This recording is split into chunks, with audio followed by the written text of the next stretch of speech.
Somali Kids TV.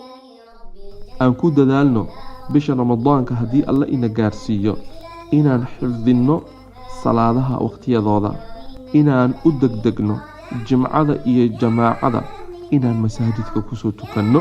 salaada jimcada aan u degdegno masaajidka inaan ku tukanno, sidoo kale jamaacaadka inaan la soo tukanno, salaad walba jamaaca inaan kusoo tukanno. aan ku dadaalno dadka xaqa ay nagu leeyihiinna inaan siino, aan ku dadaalno aan badinno sunnooyinka tukashadooda, aan badinno inaan ilaahay in badan xusno, aan badsanno sadaqo bixinta, sidoo kale aan badsanno quraan akhriska haddii ilaahay ina gaarsiiyo bisha ramadaanka insha Allah.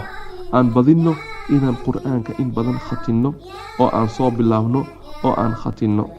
dadka qaar waxay khatimaan qur'aanka bishii hal mar, kadibna waxaa laga yaabaa in dib kale uusan u akhrinin.